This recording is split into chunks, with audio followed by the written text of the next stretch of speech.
Oi, gente, tudo bem? Sejam muito bem-vindos a mais um programa Mais Unisociesc. E hoje vamos falar sobre um assunto muito atual, que é o sedentarismo. E para isso, convidamos o professor de fisioterapia Alex Barros e a sua aluna Sofia Fogaça. Sejam muito bem-vindos. Obrigada. Obrigado pelo convite. Tenho certeza que a gente vai conseguir fazer um bate-papo muito interessante sobre esse tema bastante importante para a área da saúde. Professor, e para começar, de uma forma bem simples, consegue explicar para a gente o que é o sedentarismo? Sim, segundo a Organização Mundial de Saúde, a OMS, o indivíduo ele é sedentário quando ele pratica menos de 150 minutos de exercício físico de intensidade moderada por semana. Isso é caracterizado o sedentarismo. Mas o sedentarismo é só o não praticar esporte ou tem algo a mais? Certo, vamos lá. Então, o sedentarismo é não praticar exercício físico. Foi interessante a sua pergunta porque as pessoas confundem um pouco atividade física, exercício físico e esporte. Então é importante a gente esclarecer. A atividade física é qualquer tipo de movimento que produza gasto calórico, né? Então, se eu estou sentado, eu me levanto para ir ao banheiro e volto, eu estou produzindo gasto calórico. Então é uma atividade física. O que preconiza não ser sedentário é o exercício físico. Então, o exercício físico comparado com a atividade física, ele precisa ter uma programação, começo, meio e fim. Então, por exemplo, hoje às 10 da manhã eu vou colocar uma roupa apropriada, o meu tênis, eu vou realizar 4 voltas no quarteirão da minha casa, num tempo estimado de mais ou menos 20 minutos, e eu vou voltar para casa. Então, tem uma programação, começo, meio e fim. É um exercício físico. E o esporte ele é uma modalidade de exercício físico. Por exemplo, futebol, voleibol, beach tênis, corrida e por aí vai. Temos várias modalidades, né? Legal. E quais são os primeiros sinais de alerta que o nosso corpo dá pra gente de que a gente tá ficando sedentário? Eu diria que os principais sinais são indisposição, né? Dores musculares sem uma explicação, né? Então a pessoa ela encontra-se sem disposição, às vezes a gente faz um convite, poxa, vamos sair, vamos passear, vamos ao shopping, a pessoa sempre está indisposta daquilo, né? E algumas dores musculares também sem um motivo aparente, né? Então, poxa, eu não me esforcei, eu justamente não fiz nenhum exercício, não pratiquei um esporte e eu tô com essas dores sem um motivo aparente, né? Então, isso pode ser caracterizado também como sinais de início do sedentarismo. E quais vocês acham que são as principais armadilhas do dia a dia que podem nos levar ao sedentarismo? Essa eu vou deixar para minha colega, para minha aluna Sofia, da nova geração, que está aí muito com a tecnologia, e ela vai saber explicar tanto quanto eu. Então, acredito que bastante vindo da nossa rotina, né? Às vezes trabalhar muito tempo sentado acaba prejudicando uma má postura. Então, a tecnologia ela pode sim também, digamos, se tornar uma vilã. E por conta agora do pessoal, digamos assim, principalmente os jovens, eles tendem a ficar mais tempo no celular, então isso acaba prejudicando a gente. É mais fácil não, o professor vai me corrigindo, mas a gente tende a ficar ali assistindo vídeos no TikTok, Instagram, e parece que não, mas ali vai 15, 20 minutos, Sim. meia hora. E nesse tempo a gente podia estar fazendo uma caminhada, a gente podia estar às vezes brincando com o cachorro. E é isso. Então a tecnologia hoje em dia sim é uma das armadilhas mais perigosas que a gente está tendo hoje. Sim. Às vezes até aquelas garrafas de 3 litros de água Então, que deixam a gente sentadinhos o dia inteiro e não levanta nem para encher a garrafinha de novo. Então eu vejo que até ter uma garrafinha de água maior para ter esse trabalho de levantar e encher a garrafinha, alguns passos já fazem diferença, né? Perfeito, você tocou num ponto importante. Eu acho que a gente deve buscar maneiras de nos incentivar ao movimento. Eu costumo dizer que o principal vilão, de fato, é a inércia, é a tendência da gente ficar parado. E a tecnologia, entre aspas, ela nos induz a isso. Porque a gente fica com o celular, como a Sofia falou ali, a gente mexe em várias... Cômodo, né? É mais cômodo, né? E a gente fica assistindo vídeo, mexe na rede social X, daqui a pouquinho a gente enjoa dela, vai para Y. E quando a gente vê, passou 1 hora, 2 horas, 3 horas, de repente uma tarde de domingo, que a gente poderia ter usado pelo menos uma parte dela para fazer uma caminhada, para ir ao parque da nossa cidade, dar uma volta no shopping. Qualquer coisa relacionada ao movimento sempre vai ser melhor do que não se movimentar. E muitas vezes o sedentarismo ele entra nesse não se movimentar. Eu tenho até um exemplo bem próximo que eu comentei aqui nos bastidores do meu irmão, que tem 9 anos e prefere ficar em casa, enfurnado dentro de casa, sentado no sofá, mexendo no celular com 9 anos de idade. Isso é uma coisa bastante impactante para mim, que sinceramente até me assusta um pouco. Eu não tenho filhos, mas tenho sobrinhos, né? E eu costumo sempre alertar os meus irmãos acerca disso, porque essa juventude ela está muito ligada com a tecnologia. Então hoje, inclusive, é difícil a gente ver uma criança que já não tem um celular, um tablet, um computador à disposição. E o lado bom disso eu vejo que eles podem utilizar para estudo, para aprendizado, para fazer pesquisas, por exemplo, né? De repente até vídeos educativos, mas ao mesmo tempo eu vejo que os papais e as mamães têm que ter um cuidado especial, né, para dosar a carga horária, diária principalmente, que essa criança fica ali, porque eu costumo dizer que o nosso corpo ele é totalmente adaptável aos estímulos que a gente oferece a ele. Então, se desde a infância o estímulo que for oferecido for de ficar parado, for de ficar na frente do celular, na frente da televisão, do computador, o corpo vai se acostumando a isso. Então, quando a gente chega na idade adulta, que aí é onde a gente tem que ter, de fato, um cuidado maior, aquele corpo já está acostumado a não se movimentar. E aí fica mais difícil ainda essa mudança. Então, se a gente conseguir acostumar corretamente enquanto criança, é melhor. E como o sedentarismo pode afetar os nossos músculos, ossos e até a nossa saúde mental? Esse a Sofia vai começar, porque nós falamos recentemente na aula sobre isso e eu sei que ela está na ponta da língua essas respostas. Então, o nosso corpo, ele necessita dos movimentos. E a gente acaba, às vezes, sentindo aquela dorzinha uma coisa, às vezes não dando bola, não ligando. E o sedentarismo, ele vai dar um agravamento a mais para isso nas nossas articulações, como o joelho, principalmente o joelho, que é onde o pessoal mais reclama de dor. A gente fala muito isso na sala, né, professor? Exatamente. E essa questão do movimento, ela acaba, digamos assim, diminuindo. E o corpo, ele acaba gritando, ele pede socorro pra gente estar podendo fazer esse exercício. Porque depois ou não, a gente pode estar ali causando uma lesão e uma dor crônica, né? Uma doença crônica depois. Perfeito. Então, assim, muitas vezes as pessoas associam equivocadamente a seguinte informação: poxa, eu estou com dor articular, então eu não posso fazer exercício. Não, pelo amor de Deus, é o contrário. Você tem que fazer exercício, você tem que se movimentar. Inclusive, se você tomar essa iniciativa antes das dores aparecerem, é muito provável que elas não apareçam, né? Então, eu costumo dizer que o nosso corpo ele prefere absurdamente o movimento do que a inércia. Então, a gente tem que se movimentar. Nós precisamos escolher um exercício físico e praticar. Às vezes as pessoas comentam assim comigo, principalmente quando eu falo em aula. A Sofia vai concordar comigo. Poxa, professor, mas eu não gosto do futebol. Tudo bem, faça vôlei. Eu não gosto do vôlei. Faça musculação. Eu não gosto de musculação. Faça treinamento funcional. Pilates, dança. Qualquer coisa que promover de maneira moderada o estímulo do movimento ao seu corpo é considerado um exercício físico. E logo vai evitar com que você tenha vários tipos de complicação. Passear com um cachorro, né? Sim, é uma caminhada. É uma caminhada. Né? A caminhada é um dos exercícios físicos, né?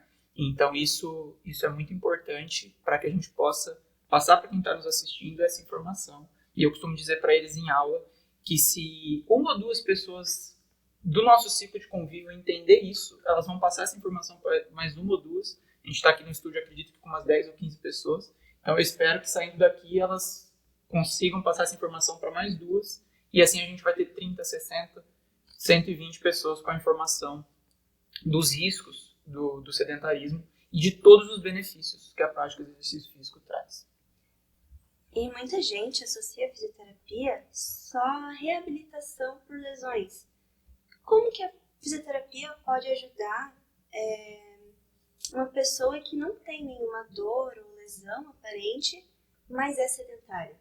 Perfeito. O profissional fisioterapeuta ele é totalmente capacitado para trabalhar também com a prevenção, né? Então, uma pessoa que é sedentária, o que o fisioterapeuta tem que fazer? Ele vai realizar uma avaliação funcional e biomecânica nesse indivíduo e provavelmente ele vai encontrar alguma disfunção, né? Eu diria que mais especificamente a nível musculoesquelético. E aí, encontrando essa disfunção, a gente consegue trabalhar na prevenção. Então, vamos supor que dentro dessa avaliação a gente encontrou uma disfunção de joelho, como a Sofia citou anteriormente. O joelho ele suporta em torno de 70% do peso do corpo, né? Geralmente, quem é sedentário está entrando ou já está no sobrepeso. Não é uma via de regra, mas é mais comum, né? Então, essa articulação... Chega a ser uma obesidade, mas Isso, o sobrepeso. O sobrepeso ele é pré-obesidade, ele é um pouco menos pior, mas tem que ter uma luz de alerta, né? Então, imagine assim, se o joelho ele suporta até 70% do peso do corpo e essa pessoa está no sobrepeso, ela vai de fato sobrecarregar aquela articulação. Então, pode ser que naquele momento da avaliação ela não relaxe ainda a dor, mas pode ser que a gente encontre ali algum tipo de disfunção. E aí a gente utiliza o principal recurso fisioterapêutico dentro da prevenção, que é o fortalecimento. Então, existem vários tipos de exercícios e a Sofia vai falar um pouquinho pra gente quais poderiam ser feitos, né? Então, alguns exercícios que a gente poderia estar encaixando ali no nosso dia a dia. Básico, assim, às vezes a gente chega aqui na faculdade, tem o elevador e a gente poderia estar usando uma escada. Então, a gente sempre opta pelo elevador, né? Então, trocar isso já seria digamos assim, um exercício a mais pra gente estar treinando. Investir em academias, eu acho super importante. Tem bastante estudante que acaba morando próximo, digamos assim, da faculdade e pede o Uber ali, ou vem de ônibus. Então, a caminhada até a chegada aqui da faculdade, optar por uma bicicleta, talvez. E é isso. Tem mais alguma coisa para comentar? Perfeito, é isso. São mudanças pequenas na nossa rotina que lá na frente vai gerar um resultado muito positivo, muito grande e que vai, sem dúvida nenhuma, colaborar para que a gente possa ter a nossa saúde em dia, né? Eu queria perguntar, professor, se você já teve a oportunidade de atender alguém com as consequências do sedentarismo. Poderia compartilhar com a gente? Com certeza, vamos lá. Já tive algumas experiências, sim. Me vem à memória, de bate-pronto aqui, pacientes portadores de lombalgia, ou a famosa dor lombar, né? Então, me chamou muito a atenção alguns desses casos que eu tive a oportunidade de atender, porque eram indivíduos de meia idade. Então, às vezes a gente associa as limitações do nosso corpo, de movimento, com o avanço da idade, né? E isso é verdade. Dentro da melhor idade, existe uma chance maior das limitações do nosso corpo, de movimento, né? Que também estão ligadas ao sedentarismo. Mas, enfim. Então, me chamou muita atenção essas experiências que eu tive de pacientes de meia idade, 30, 35, 40 anos de idade, chegando no consultório totalmente travados, com dor na coluna lombar, dificuldade de andar, alguns deles até portando algum auxílio de deambulação, de órtese, que basicamente são os andadores, ou bengala, ou muletas, né? E aquilo impacta muito, mesmo a gente que é profissional e tem uma certa experiência, isso impacta. E aí, investigando, a gente entendeu e chegou à conclusão ali que não tinha nenhuma lesão evidente. Então, esse indivíduo ele não tinha uma hérnia discal, ele não tinha sofrido um trauma direto na coluna, que poderia ter causado algum tipo de fratura de vértebra, né? Então, realizando a avaliação desses pacientes de meia idade, os testes clínicos e funcionais que o fisioterapeuta realiza, e até por um critério de eliminação, a gente chegou na conclusão que, de fato, aquele problema era devido ao sedentarismo e com o possível comprometimento da região muscular, né? Porque se o sedentário não pratica exercício físico, logo ele não tem a possibilidade de conseguir o fortalecimento muscular adequado. Então tem uma sobrecarga. Isso pode acontecer em várias articulações do nosso corpo, mas a coluna a gente pode dizer que é o principal porque ela tem como uma função básica a sustentação das outras estruturas. Então eu já peguei casos assim que impactaram bastante devido ao sedentarismo. E existe uma idade em que os riscos do sedentarismo se tornam mais críticos ou é um problema que afeta todas as idades? É de fato um problema que afeta todas as idades, mas a gente entende que conforme o passar dos anos acontece, a tendência é que isso piore. Inclusive, você me lembrou de uma informação importante, que não é diretamente ligada ao sedentarismo, mas que tem a ver, eu acho legal deixar aqui para quem está nos assistindo, que é a questão de dor, né? Então, eu costumo falar para eles em aula, a Sofia pode complementar daqui a pouquinho, que não existe dor da idade, né? Muitas pessoas falam que, essa dor é da idade. Isso não existe na ciência. Se tem dor, tem alguma disfunção, tem algum problema, e os profissionais de saúde estão aí para trabalhar e para ajudar esse paciente a melhorar. Por que eu fiz esse link com a dor? Porque o sedentarismo ele deve ser combatido em todas as idades. Você deu o exemplo do seu irmão de 9 anos que não costuma fazer nenhum tipo de exercício, nem mesmo brincar, porque para as crianças o próprio brincar se torna um exercício. Na idade dele, gostava de sair na rua só para andar de bicicleta em círculos. Exatamente. Então isso é muito importante. Mas com o decorrer dos anos, principalmente próximo à melhor idade, a tendência é que isso piore, porque na melhor idade as limitações são esperadas, né? Os processos degenerativos do corpo são esperados, faz parte do nosso processo da vida. E ali o sedentarismo ele tende a ser um pouco pior, mas é importante deixar claro que os riscos eles são iminentes para todas as faixas etárias. Certo, Sophie? Que nem o professor estava falando ali. Ela tende a, digamos assim, a gente vê com mais frequência em pessoas com mais de 40, mas em jovens, crianças, que nem você começou ali com o seu irmão, ela pode sim afetar tanto o físico, mas também o mental. Então, não é só o físico que a gente acaba, digamos assim, observando nos pacientes, e sim prejudicando também o mental deles. Muito importante esse comentário da Sofia, porque hoje a gente tem o conhecimento de doenças de fundo emocional, como por exemplo a depressão, e hoje os artigos científicos, os livros, a ciência no geral, ela já deixou mais do que comprovado que o exercício físico ele combate vários tipos de patologias e de doenças, e não é diferente com essas doenças emocionais. Então, estresse, depressão, ansiedade, insônia, tudo isso o exercício físico ele combate. E repito, está na ciência. Né? Quem tiver a curiosidade de buscar, pesquisar, vai ver que não é basicamente o professor Alex e a nossa colega Sofia que está falando disso. É a ciência. O que a gente está falando está baseado nos livros. Então, é importante a gente ter esse conhecimento. E é o que eu costumo dizer. Muitas vezes as pessoas acabam se auto-sabotando em relação a isso, por uma questão que eu super entendo e super respeito, mas que é a famosa falta de tempo. Né? Então, eu não pratico exercício físico porque eu não tenho tempo. Aí eu costumo dizer, quem não tem tempo de cuidar da saúde vai ter que arrumar tempo para cuidar da doença.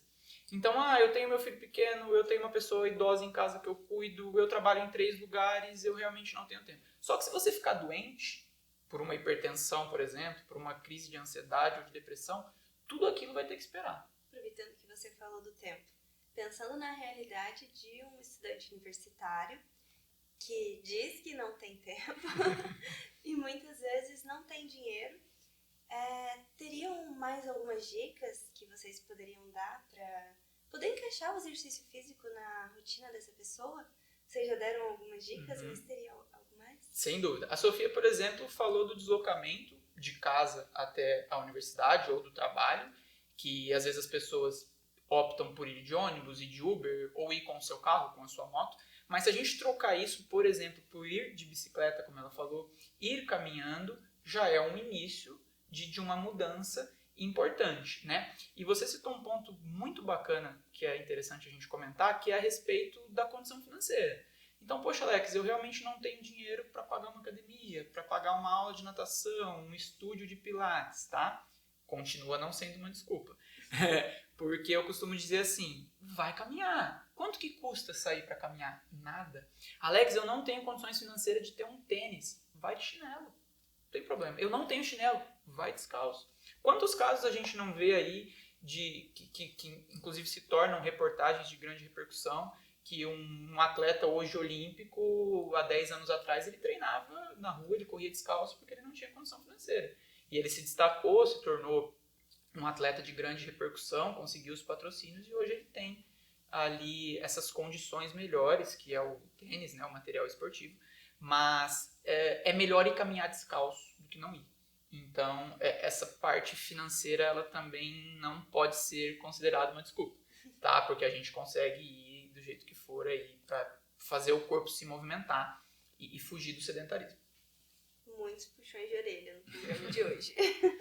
A Sofia sabe que eu falo muito isso em aula, né, Sofia? Puxar a orelha de vocês. Ela pode comentar um pouco sobre isso também. A gente estava falando ali que é a questão da tecnologia, que ela pode se tornar vilã, mas ela também pode se tornar aliada. A gente tá ali com o celular na mão o tempo todo.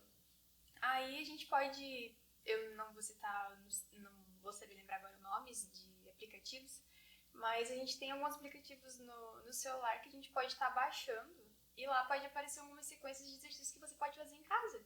Ou às vezes você tá ali no trabalho sentado, aí você dá aquela levantada assim, faz um alongamento. Então a gente pode estar usando a internet também como nosso aliado nesse tema. Outro dado importante que a OMS, a Organização Mundial de Saúde, preconiza é que a cada 1 hora estando na mesma posição, a gente se movimente por pelo menos 10 minutos. Então essa é uma informação que costuma assustar os empregadores também, né? Os grandes empresários, os donos de comércio, empresas que estão nos assistindo agora, podem falar, poxa Alex, mas se eu tenho um funcionário que trabalha 8 horas por dia, então quer dizer que ele vai precisar 80 minutos se levantar e se movimentar? Sim, não sou eu que estou dizendo, é a ciência, são os dados, tá? Agora imagina que esse funcionário não faça isso, que de repente você não autorize que ele faça isso e ele venha contrair algum tipo de patologia, de disfunção ou de lesão. Você vai ter que encostar ele, continuar pagando ele, você vai ter que contratar um novo funcionário e você vai estar pagando 2 profissionais para executar a função de um, tá? Então isso vale a pena. A prova disso é que hoje as empresas que pensam grande, não necessariamente grande em número de funcionários, mas que têm o pensamento à frente, elas estão contratando os fisioterapeutas para trabalhar com a parte preventiva da ergonomia, da ginástica laboral. Então, nós conseguimos, é possível, nos pequenos intervalos que a gente tem ali de 5 minutinhos no trabalho, 10 minutos, realizar algum tipo de movimento que daí já vai nos estimular a evoluir desse movimento para o exercício de fato. Então, eu penso que a gente consegue encaixar. Sim, acho que a Sofia pode citar exemplos disso pelo fato dela ser estudante. Então, ela tem essa rotina do deslocamento de casa para a instituição e eu cobro muito disso eles em aula, no bom sentido da palavra, para que eles já possam viver na prática isso, para que depois eles tenham de fato credibilidade para passar para os pacientes daqui a pouquinho, quando eles se tornarem profissionais, né? O professor fica na entrada vendo quem vem para a faculdade andando ou de bicicleta. Eu dou uma espiadinha. E na nossa instituição, inclusive, a engenharia dela favorece, porque tem um pilar aqui, uma escada ali, eu fico escondidinho, dando uma olhada. Aí depois, quando chega na aula, eu falo, tô de olho, hein? Aí eu já vou na pessoa. Você acho que não fez certinho. Você usou o elevador. Né, Sofia? O professor cobra muito na sala, gente, que o fisioterapeuta, ele é o profissional do movimento. Então, eu tô ali cursando a fisioterapia e eu zero exercício. Eu não faço exercício, eu opto pelo elevador do que usar a escada. Então, a gente, profissional, a gente tem que passar essa imagem pro paciente. Então, a gente também tem que cuidar Tem que ser exemplo, exatamente. Gente, a conversa tá muito boa, muito bom receber vocês aqui, muita informação que vocês trouxeram, muita informação de qualidade, mas eu vou ter que me despedir. Muito obrigada por aceitarem vir pro programa. Eu que agradeço, foi um prazer poder bater um papo com vocês sobre isso, gostaria de agradecer muito o convite, espero que a gente possa atingir nesse momento todas as pessoas que estão fugindo aí do exercício, que elas entendam a importância de executá-lo, né? E agradecer toda a sua produção também, por ter lembrado da gente. Foi um prazer participar e estamos à disposição aí para encontros futuros. É isso, foi uma honra. Eu estou muito feliz de estar aqui, poder estar compartilhando um pouquinho do que a gente aprende em sala e falar pra galera ir se movimentar. Não deixar de praticar os exercícios, usar a internet a favor deles também. E é isso. E muito obrigada a você aí de casa que nos acompanhou mais esse sábado. E até o próximo programa.